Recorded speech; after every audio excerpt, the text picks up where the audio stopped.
Привет, меня зовут Юля Сайфан, я художница. Сегодня вопрос-ответ, и я хочу с вами поговорить о таланте. Мне не раз приходят комментарии, от чистого сердца люди пишут мне, что я талантлива. Сегодня я хочу пролить свет на этот приятный, безусловно приятный аспект моей жизни, но в нем есть кое-какие вещи, которые я хочу с вами обсудить. Вы знаете, откуда взялось это слово «талант»?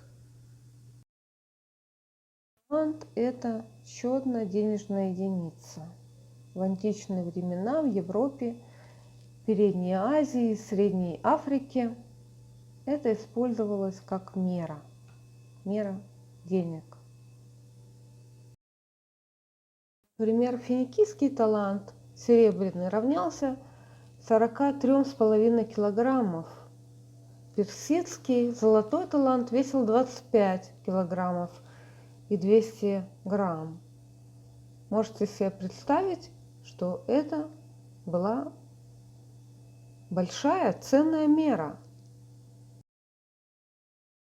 Никто из присутствующих, не тот, кто говорит сейчас с вами, не тот, кто сидит и слушает, не отказался бы от 25 килограммов золота.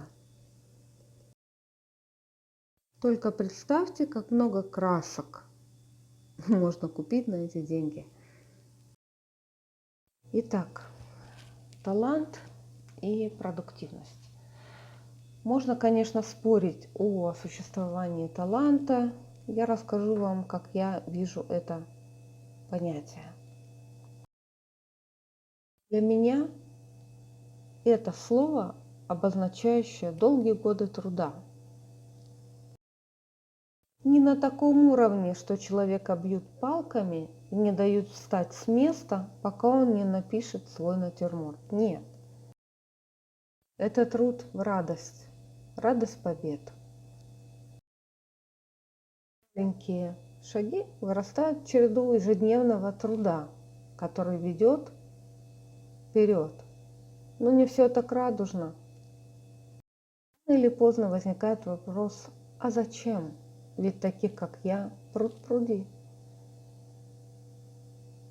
Это немыслимая тяжесть.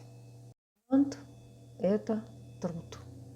Это привычка трудиться. Мы можем посмотреть на деток в художественной школе.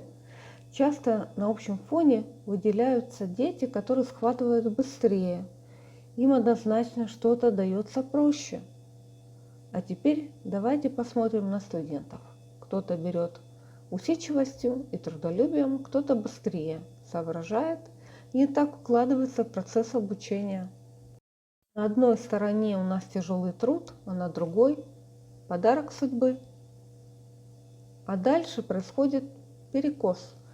Для одного творческий штурм является ежедневной рутиной, а для другого нет такой привычки перепрыгивать через себя, чтобы продвинуться на полшага.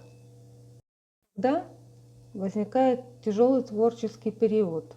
Художнику, привыкшему трудиться, проще его пройти, потому что ежедневное преодоление является для него рутиной. Помните, как в расписании барона Мюнхгаузена? Расписание на сегодня: разгон облаков, установление хорошей погоды.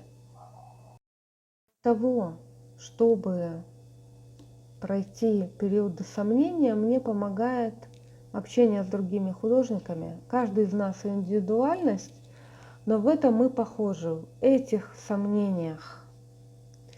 Для художника вопрос писать или не писать – это экзистенциальный вопрос. Это вопрос жизни и смерти, существования как такового.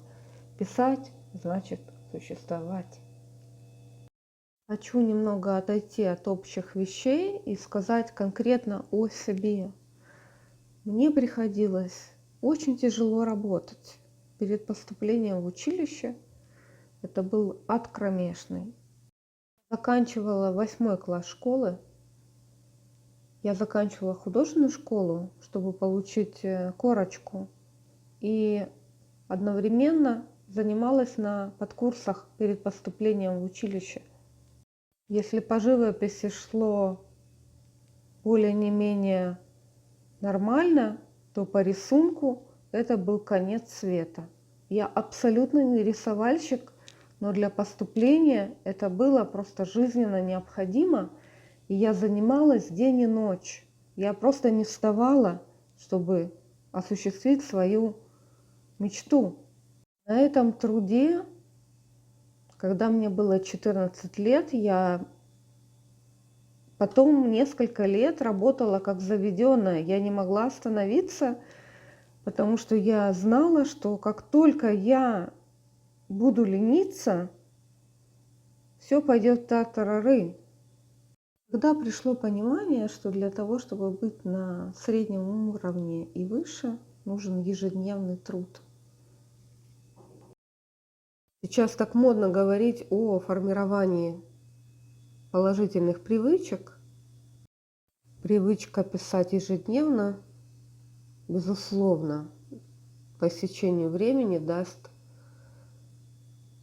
положительный результат, будет видно прогресс. Спасибо, что посмотрели, послушали это видео.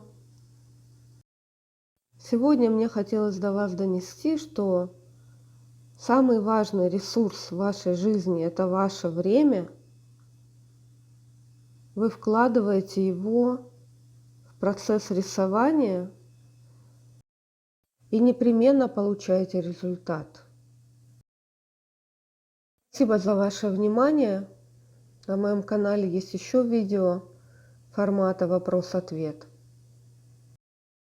До свидания.